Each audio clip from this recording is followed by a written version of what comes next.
the group of three getting that card autographed by all three guys. Why do you think that has the appeal that it does?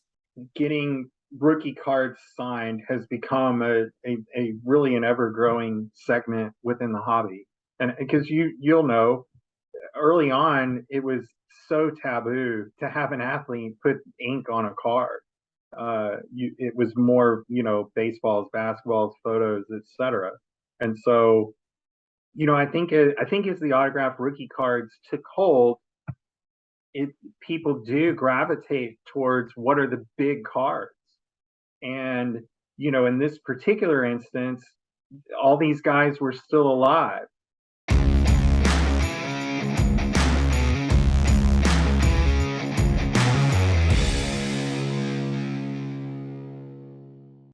Welcome to another episode of The Hobby. Today we're talking about the 1980 Topps card. You know it as the Bird, Magic, and Irving card, the rookies of Bird and Magic. And we're grateful to have David Ratliff back from Signed and Slabbed. David, I know that this is a card that that you love, and it's a card that is gonna appear really high on our iconic 100 list. But this is an episode of The Hobby. It's different. It's where we get the chance to sort of dive in deeper on some of these things. And like I said, I know that this is a card that you really love. So before we really even get going on why the card is iconic, and specifically why autographed copies of the card are really an interesting collectible in today's market, can we talk a little bit first about like why this card itself is so cool and like the history behind it? What kind of comes to your mind as you think about that? So, basketball from a hobby perspective had been hit and miss for a long time. Mostly miss. Mostly miss, even into the 80s. And leading up to that point, I'm not sure that there had been that many real types of almost personalities, or certainly the league had not really promoted them the way that things are done more today. And but that all of that changed with certainly Magic Johnson. For sure. He was absolutely a personality. And really the intersection of Magic and Bird, both very competitive guys. Magic a little bit more outspoken, Larry a little more kind of sneaky spoken, because he even in college had a reputation for the trash talk. To have them intersect at that point in time and have that then, to have Topps sort of have the foresight of, hey, now's probably a decent time to try this again. But then they did it within the try player concept, which, if anybody could sort of name the guys that appear on Magic and Bird's other cards within the set, like, kudos to you, because I can't. It's like a set of one card. So let me interrupt you real quick. There's a really cool definitive guide that we have on our website about this specific card. It's called A Guide to the 1980 Topps Magic Johnson, Larry Bird, and Julius Erving card. And what it does is it like really breaks down their beginnings, where they face in the championship of the NCAAs. It breaks down how it's really like a fluke that Larry Bird ended up coming in as a rookie in the same year and being, drafted when he was, and like the whole story between these two guys. And then what's crazy is that, and this is where like it almost feels like it just can't be coincidence, right? Because there's only one year where basketball cards were designed like this, where Topps for some crazy reason decides, you know what, let's put three guys on a card together. Let's do a whole bunch of different combinations of this. I think it says it in the guide, but it's over 200 different combinations that are used throughout the whole set. And most of the players, because there's like over 200 total players that are in the set, like most of the players that are in the set are like guys that you don't even know. Even people who are like big time NBA guys, most of the guys in the set you don't even know who they are. And so your point's exactly right. Like you're going to get a Magic Johnson card with two guys you probably don't know, or you're going to get a Larry Bird card with two guys you don't know. And then right then, Topps decides, you know what? And I can just imagine it just being something that was just like a fly by night, quick decision. They're probably like, let's just go ahead and put Magic and Bird and Irving all in the same card together, and let's just see how that goes. And thank goodness they did, because in my opinion, I don't know how you feel about this, David. In my opinion, I think it's the second most important basketball card ever made. I think it's that crucial to our hobby, and so that's sort of, to me, like the starting place. Any other thoughts on sort of the history of it? The card is absolutely instantly recognizable. Sure. And to your point, a lot of things could have happened. I mean, we think about now the NBA prospecting game, and how a lot of things could have really gone wrong here. And it turned out that this card was made at the beginning of the decade, where it was, I mean, it would be tough to argue outside of the Pistons for a couple of years there towards the end that entire decade was only about Magic and the Lakers, Bird and the Celtics, and Dr. J and the 76ers. Like, I'm not sure that, again, like you said, it almost feels like it's more than a coincidence that all came together in cardboard form to start that whole decade. It's unbelievable. Yeah, it's incredible. It's, we don't look at the other copies that are out there, but no, and they have different images of them on there too, which is, whenever I see them, I'm a little weirded out by. Who is that? Yeah. I think they're called like team leaders or assist leaders and stuff. You're like, why is that? Oh, that's different. Or you'll see one that looks almost the same and you're like, who's that guy?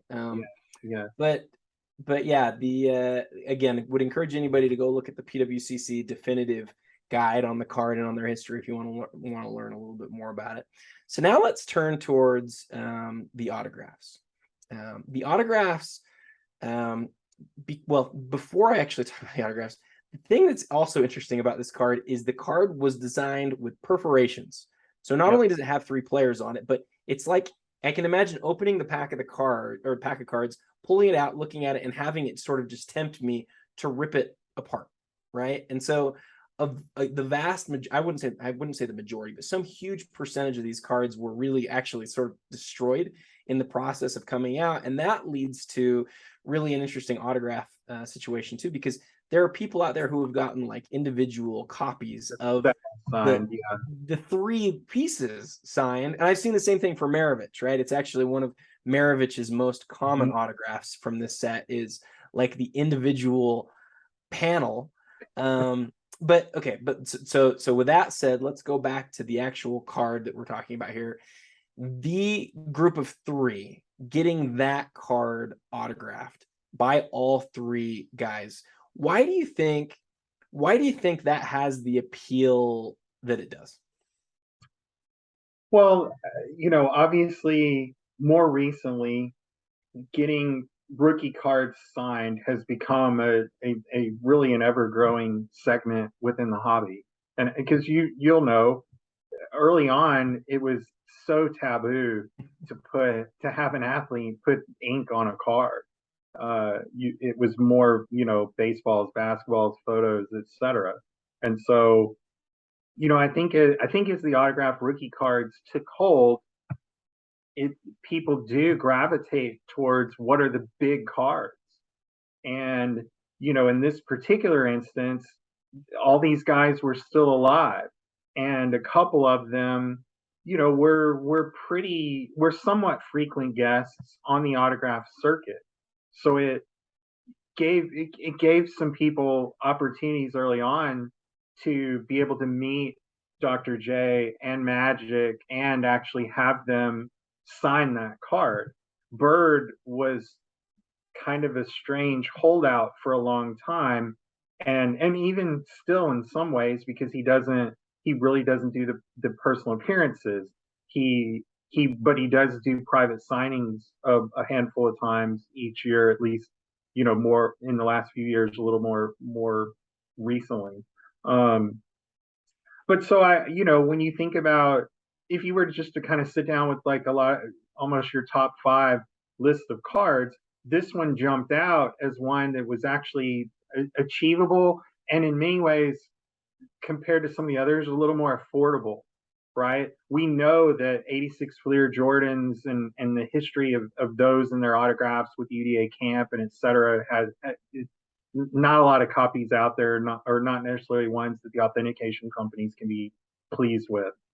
There are definitely not a lot of Wilt Chamberlain signed rookies because he passed away before that was really a thing. That's right. And the majority of your like Bill Russell autograph rookies came around, in the last, I'd say, 10 years, yes, as he became a much more frequent signer, with Rich. And go on, keep on going down the list. This was one that felt affordable as and until maybe the card itself really started to escalate, along with the prices in the hobby in general around cards. But again, if you're of a certain age, but and even beyond, even younger than that, I mean, these are three guys that are the top tier within NBA history. And I just, it's tough for me to imagine, even when you're young today, like not knowing who these guys are, because even some of the current players still talk about them, and they both still have a presence, and I believe that even like Dr. J over time, here now, is good. He's becoming one of those elder statesmen of the game as these other guys pass away, which really puts the feature back on him. And just what an incredible player he was during his playing days. And even some of those Sixers Celtics like knockdown dragouts, one of the most famous pictures out there from the NBA is Bird and Irving, holding each other's throats because it was that competitive.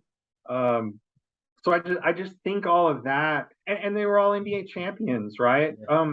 I think all NBA MVPs, like they're just guys that they really did transcend the sport and carried the NBA. I think really up into that Michael Jordan era. If it wasn't for these three guys having kind of really laid that foundation work, does Michael really become the star that he did? You hit so many things there that I want to touch on, and I can't hit on all of them, but you made so many points. I've got to hit on a few of them.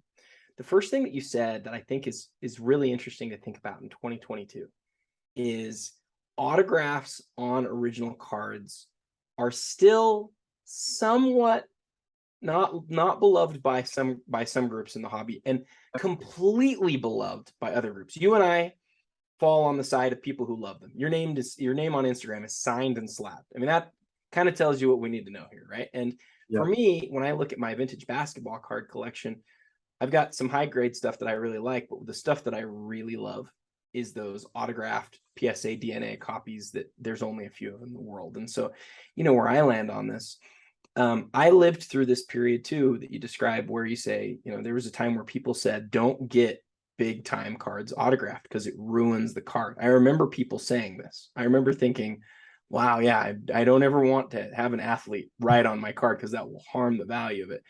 And again, there's still some people who feel that way today, but it goes so far as to say there's kind of an interesting comparison here that I think I'll share, and that is, I remember back in 1992. You probably don't remember this, but back in 1992, Tony's Pizza issued cards out of their pizza boxes, and the cards came without numbers one year on the back, and in another year they had numbers that were different than the base set. And I remember in my class, I think I was in 5th grade or 4th grade, in my class, we each got these little personal pizzas, and we each got to open the packs of cards. We got the cards, and I remember pulling them out, and even then everybody sort of knew me as like the basketball card guy, right? So everyone was like, Adam, what are these worth? And I turned it around and I looked at the back and I was like, oh, this doesn't have a number on it. And what happened in my mind as a 9 or 10-year-old or whatever, what happened in my mind was I thought, this isn't listed in the monthly Beckett, and therefore it is of no worth. And it's crazy to think that now. It really is. But at the time, like, we were so dependent upon what that magazine told us about what something was worth. We needed representation that this thing existed at least monthly, if not yearly. And it always, those cards always existed in the annual almanac for Beckett, but we didn't know that when we were kids. And so they didn't have representation. They weren't worth anything. And it's the same thing, I think, with these autographs is there was no way to sort of compare them to something else that existed. Well, the world's gone and changed on us in the last 30 years in a way where now we can compare things, and we have all of this data that's just always at our fingertips. We can get to it so quickly that we can take a 1980 Topps card, and not only can we know how many autograph copies or how many copies there are, but how many autograph copies there are. And we can know, what the last one sold for. We can know what grade it was in. We can know how many there are in each grade. We can know how many total there are. And all of that data, I think, David, I think what that's done is it's taken us over that last 30 years to just prove that little Adam, who was talking about the Tony's Pizza card, couldn't have been any more wrong. What matters today, more than it has ever mattered, is rarity. The rarity of the card in an autograph format is incredibly vital to sort of the equation of what its worth is, and how, and ironically, in how demand the card actually is, because people don't want to own, they don't demand things that aren't rare anymore. They demand the rare thing. And so having said that, even this card, even in a non-autographed version, is certainly still in demand because it's one of the most recognizable cards of all time. I said a lot there. Any response? So I think the one caveat I might throw on it, because in general I agree with you that the most sought after items are the rare ones. But I also think that, and I experienced this based on a lot of the items that I collect and certainly have for sale through Signed and Slabbed. There is a nostalgia element that hits, and the value of some of these items. The one we're talking about today, in any kind of form, looking decent at all, is several thousand, a few $1,000s. There are other items, though, that while they may not be that rare, they still, will sell for a few $100s because there is such a nostalgic connection to it, if that makes sense. And, in my mind, with this card, those things kind of merge together. And because I think we'll talk a little bit about the Pop Report, while it's not, super duper rare, it's not common either. And a lot of that is because I think most of the copies that have gotten autographed have found their way into people's rookie card collections, right? If you want to collect the NBA 50, rookie cards as an example, you have to have this card. And there's not enough out there necessarily to meet the demand, especially as maybe the hobby continues to grow. But that nostalgic connection is really critical. And I know for guys even in kind of our age group and even a little younger, we remember watching these guys play. I couldn't, let me interrupt real quick. I couldn't agree more on the nostalgia variable. It's true. You're 100% right. I think tough to quantify, Adam.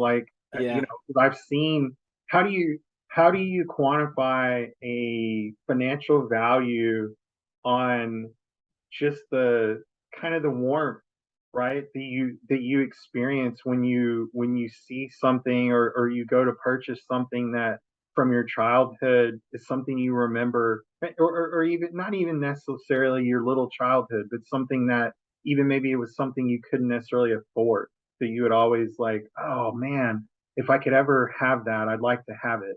And what I experience all the time in the autograph world is that it connects. It takes the thing and the signatures on it elevate it to a new level.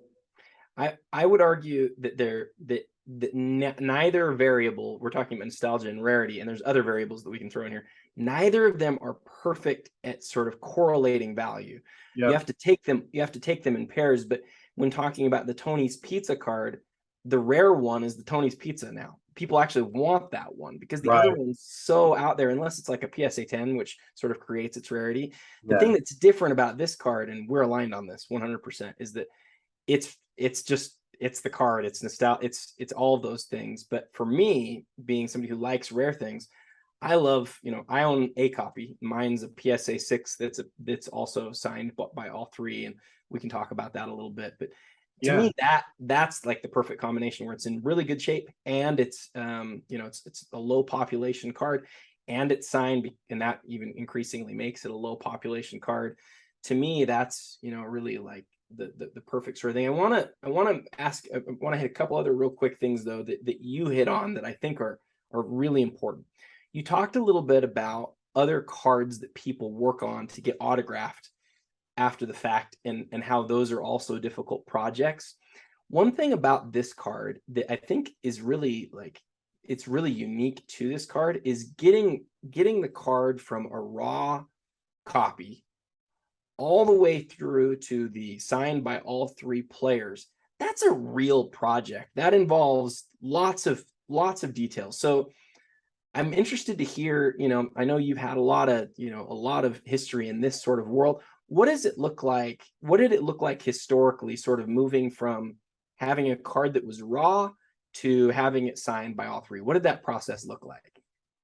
Yeah, so I mean, look, it started with the acquisition of the card, like you just described. I think overwhelmingly people want the card itself to look nice. Now, one of the things that I always talk about is that you can rehabilitate I just love that word. You can rehabilitate a lower graded copy of any card, especially a rookie card, by adding a signature to it. For sure. But this is a card where it had some kind of weird manufacturing defects, like the print lines and other things. It's sometimes off centered. So just locating the card in a condition that makes sense. There were different ways to do that. If you weren't necessarily a card expert, the best way to do it was actually to buy a copy that had already been graded, because this is one of the most reprinted cards in the market, and I'll talk about that a little bit more later on, because I think that's really important, particularly this card. But once you found a good copy of it, now you had to either most people travel to the show. So I think Magic and Dr. J at different times it appeared at the National and some other events. So you could either pay the travel fees, go to the show, pay your admission, get in line, they'll sign it for you right there, or you could send it into the various private signings that would happen. And in fact, we talked about that's the only way you could really get Bird. Now, here's one of the issues with that. These three guys don't sit down together at one time to sign this card. So, look, in your worst case scenario, you're putting this thing in the mail and trying to get it back 3 times. Okay. And if you've done enough signings like I have, you begin to understand that the more your item travels, the higher the probability that something is going to go wrong. Someone's not going to sign it in the right place, or they're going to put their thumb over part of the signature. And I mean, it sounds silly, but this stuff happens. Like, I never, there are very few things I imagine that these three guys, when they get hold of and are asked to sign, their first instinct is, I got to be super careful and not screw this up. I mean, folks, these guys have signed, tens of thousands of items over the years. Like, they've seen these. It's more of like a job for them. Just to highlight for you too, like, sometimes they're signing in the wrong place. Sometimes it's in the wrong direction. Sometimes it's with the wrong pen. There's 100 things that can go wrong in this process, and that's not even touching on the condition of the card. Yeah. And again, thinking about there's three guys on this card. Like normally when they're signing a lot of things, they're the only autograph on there. So they actually have to modify slightly what they would normally do just because of what it is. Yeah. And you see them signed up and down across them. And again, like if you had two verticals and one horizontal, how does that hit you from just an aesthetic point of view? So that all of that stuff combined, then you also add the risk of, I prefer these cards once they're done, slabbed up into PSA, authenticated, and if it makes sense to grade the autograph. But some people have actually gotten like the authentication stickers from whoever was doing it there at each appearance on the back. Yep. So it's not completely uncommon to find a JSA or a Beckett or other authentication sticker from one of the signings on the backs of them, which is a different issue. Some people don't mind it, some people do. Real quick, just to be clear, do you like seeing those on the back, or do you think it's a bad thing to have those on the back? So, originally I'm much more of a conservationist from a hobby perspective. I don't really like adding things or even cleaning them up. So I mean my initial preference is I'd rather not have the authentication stickers on the back, because even if there's not necessarily something interesting back there, like there's stats and other stuff, and that Yes. and to me that maybe takes away from some of the visual qualities of the card that I would want to appreciate. But I'm starting to kind of rethink that a little bit, because not all autographed items necessarily belong in a slab, but the market has certainly evolved to the point of where if you don't have authentication of it, like outside of a video or a picture that's like clearly the thing, you need it. Right. Certainly from a resale perspective. If you're just collecting for yourself, that stuff shouldn't really be that important. But let me just interject real quick, just to make sure that everybody understands. When David talks about an authentication being put on the back, sometimes at a show you might see one of these entities like JSA. They will put the little sticker. It's directly on the card. We're not talking about something that's on a slab or anything like that, because there's other stickers that you hear about in the industry they're used for different reasons. But I've had some of these. I actually had an Elgin Baylor autographed rookie card that had, I can't remember what it was or which company it was. I should remember that, but the sticker was placed on the back. And I remember asking myself, I wonder if people like seeing that, or I wonder if they don't like seeing that. I don't know that it's strong in either direction at this point, but it's something to be mindful of, sort of to ask the question, what do you prefer? So I was interested to get your take on that. My preference is the consistency of a PSA or a Beckett encapsulated card within, again, where it makes sense to go ahead and grade the autograph. I have a quick story that I want to share, but before I do, was there anything else about the process that you felt? Well, yeah. So I mean, that authentication process at the end, if you didn't get your stickers done, then let's say you made it through all three signings, all three shipping, you still got to pack this thing up, send it off to Beckett or PSA, and they don't just charge you one fee. There's three athletes that signed it. There's three different fees to authenticate those autographs and then encapsulate your card. And then if you wanted the autographs graded, and remember, there's three signatures on there. So it's not just like, oh, Magic's a 10, Bird's not quite, and Irving is something. No, they all get wound into a single number for the autograph grade. So I mean, take that card and just the timing of the signings. I mean, you were realistically looking at 12 months minimum, I think, at any point in time to ever get this done realistically. That's a project. That is a project. That is a labor of love for sure. Yeah. And it's neat that, it's neat that so many people have done it. and that they sort of exist out there. I'll just tell my story briefly. After I bought mine back in 2017 or 2018. I'd need to look to find out. I bought a PSA 6 with 3 really sharp autographs.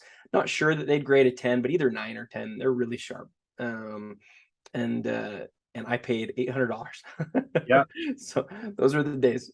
Yeah. But what the cool thing is, after I bought it, I showed it off, and I had somebody reach out to me who said, "Hey, this is so cool. I actually was the person who got this card signed, and I needed to make sure, but here are the original photos." And so he had a photo. He had a photo of without the autograph, with the first autograph, with the second, and then obviously I have it now with the third. And so I can take it a progression picture where you see each of the 3 autographs be placed on it. And to me, that's cool.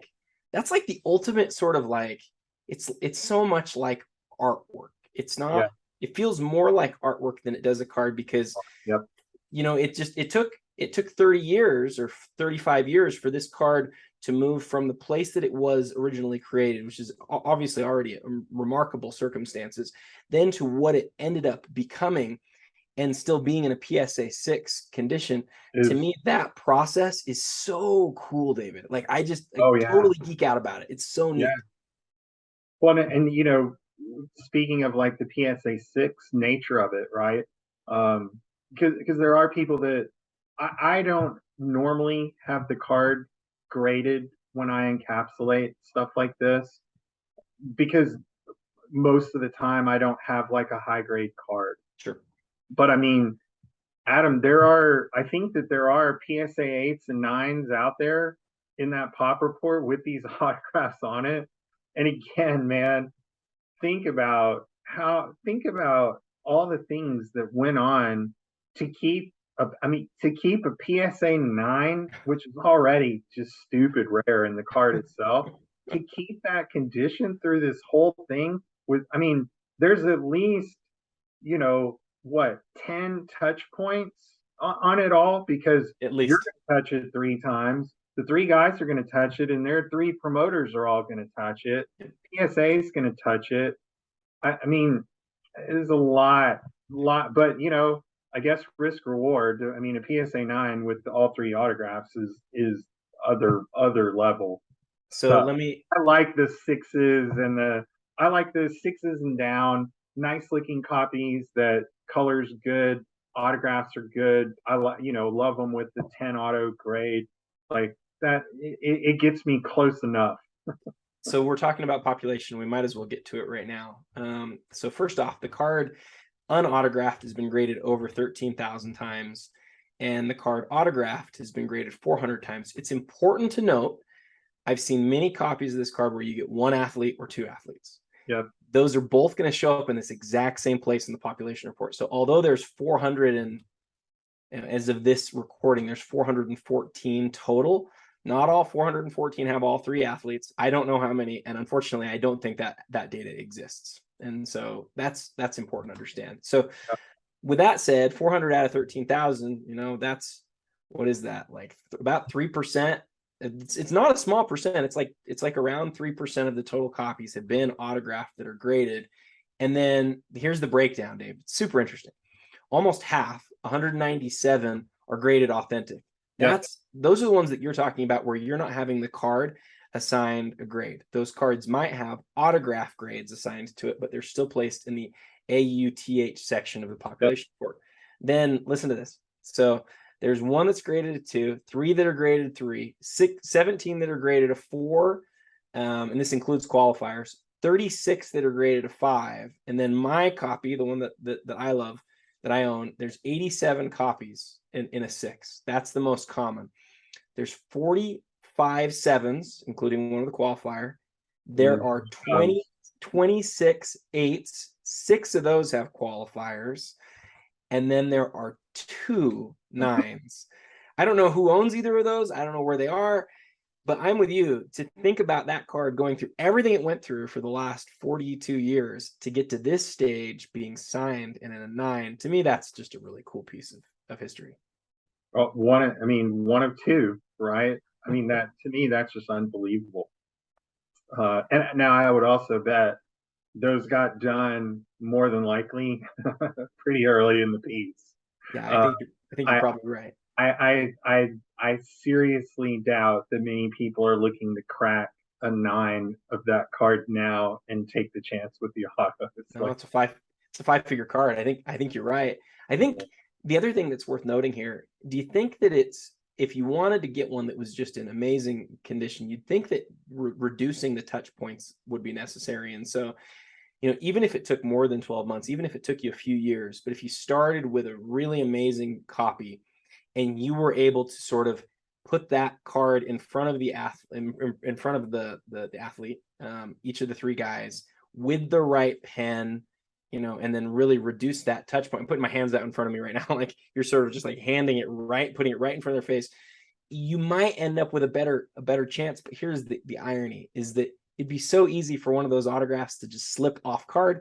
Suddenly you're faced with something that can't be a 10 autograph. yep. And then, you know, there's so easy for somebody to ding something or somebody to just do something, and it can move from a 9 to a 6 in a heartbeat. And or maybe just the graders saw something as a 9 that later they're going to grade as an 8 or a 7. It's just, it seems like a next to impossible feat at this point to get a really high grade autograph copy.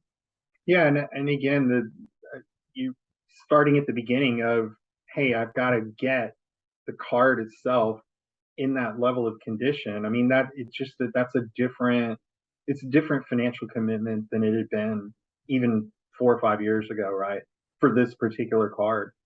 But and you make a good point, right? It's not just because I know a lot about these. It's not uncommon for Larry to miss on the left edge, That's right.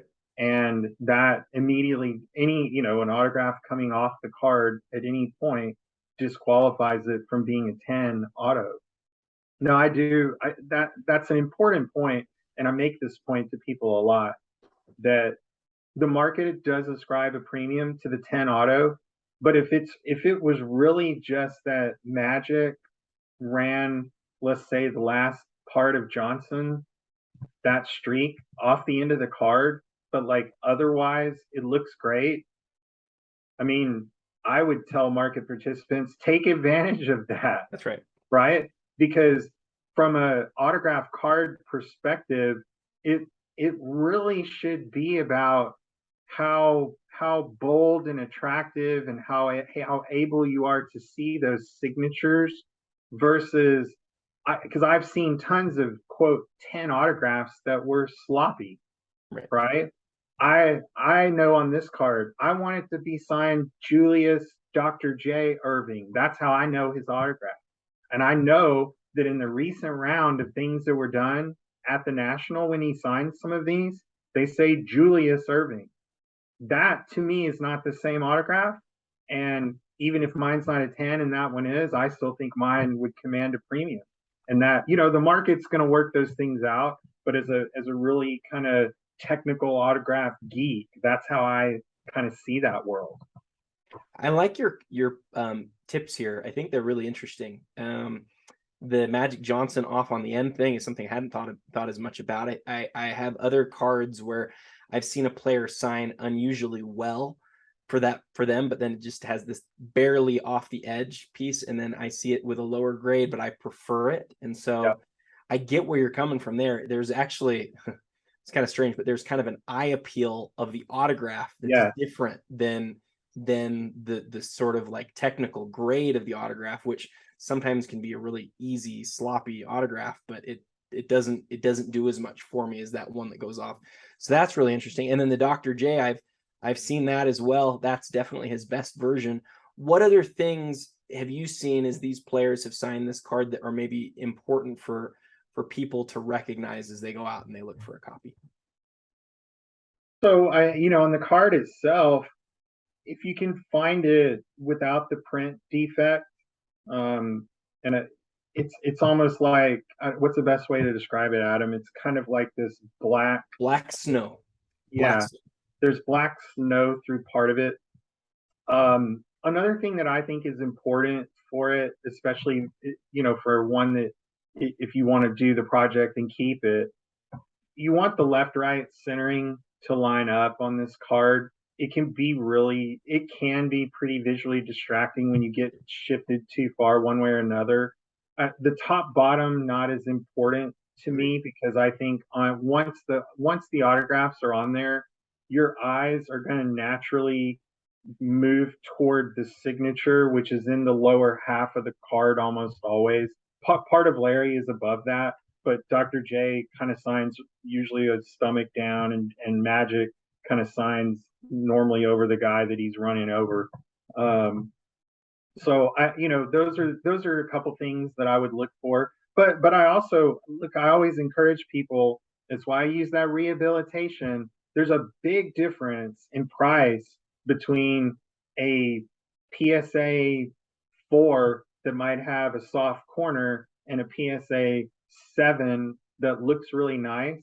And that sort of equity in your card before you start the autograph process maybe affords you that opportunity then to be able to get it signed. I also do think all three of them now have upped their price to sign them. Yep. Signing the rookie card has now become almost like a premium item on all three of them, so that continues to get more expensive. And I think the market and the hobby in general have kind of moved that way on rookies. So if you're gonna do it, you may want to get going. If you're not up for the project, you gotta, these do surface pretty regularly. So just, you got to keep your eyes peeled and be ready to bid, right? Awesome. There's a lot of people that are bidding on them, I can promise you. The only thing I'll add, I'm glad you got into the cards technical aspects a little bit. I've heard people talk about not only the centering of the card, but the way that the perforations are sort of centered in between the athletes, and there's that's a lot harder, right? It is a lot harder. You also have this is a set that does have some people call it tilt, some people call it diamond cut. Cut, yeah. Has some issues there. And then the last, and really importantly, you highlighted it earlier in this episode, but this is one of the top 2 or 3 most commonly forged cards in the hobby. There's actually a funny forged version that looks very real, but has somebody else's name in the team leader section on the back. If you do you know who I'm talking about? What do you know what the famous name is on the forged? No, but I know what you're talking about, but I don't remember the name. Yeah. So I think that this is the sort of card that buying, if you're going to get the card autographed, like you said, don't take too long. These guys, they're not getting younger, and who knows how long they're going to do the signings for. But also make sure you have a real copy, because you'd hate to get to the end of the project and then realize and find out that you've got a reprint. Yeah, yep. And they're out there. They are out there. Out there. And actually, I have one here. Can we talk about the flip? Please do. Yeah. So I have one here. So this is mine is a authentic card with 10 auto. Okay. So, but I want to talk about the flip. So up here I call these spec flips, meaning specifications of the card. So it tells you it's a 1980 Topps, Bird, Irving, Johnson, scoring leaders, and then PSA DNA cert tells you that what it's authenticating is the auto, and then the auto 10 saying what the auto is graded. I have a second one here where I didn't grade the auto, but you can see the spec flips are the same. Sometimes people get confused with these. They don't know if they don't really know what this over here is telling you. Yes. But what it's telling you about is the autograph. It's not telling you anything about the card. If the card had a grade, it would appear above, or where that it would appear where that authentic is, and it would tell you what the card grade was, and that's called the dual grading. But the point being here, this is a spec flip. So if you're going to buy this card encapsulated by PSA or Beckett, is the same idea. There are some that say trading card.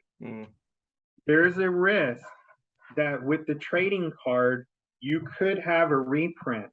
Now, a lot of them, PSA will denote reprint on that flip, but but not all of them. but not all of them. And what's difficult is even the ones that say reprint, they're still in the same red colors. They look like the same thing.